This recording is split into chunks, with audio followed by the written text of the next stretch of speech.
খুব বেশি রাগ হলে যদি আমরা ভালো টেস্টি খানি খাই তবে রাগটা অনেকটা কমে যায় না?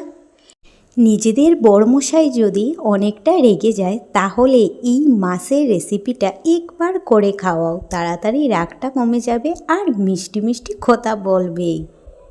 আমি আজকে দুপুরবেলা সবার জন্য এই মাছের রেসিপিটা করলাম।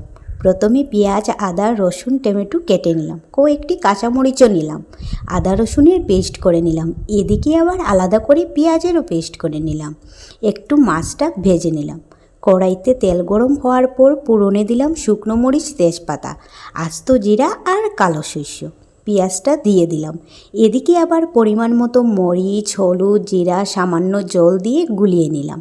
পেঁয়াজটা একটু নরম হলো, আদা রসুনের পেস্টটা দিয়ে দিলাম, পেঁয়াজেরও পেস্ট দিয়ে দিলাম, গুলিয়ে রাখা মশলাগুলো দিয়ে সামান্য জল দিয়ে দিলাম, টমেটো, কাঁচামরিচ দিয়ে পরিমাণ মতো নুন দিয়ে দিলাম, ভালোভাবে সাঁতলিয়ে গরম জল দিয়ে দিলাম, ভেজে রাখা মাছও দিয়ে দিলাম। নামানোর আগে ধনেপাতা দিয়ে নামিয়ে নিলাম। সবাই তো খেয়ে বলল দারুণ, পেট ভরে ভাত খেলো।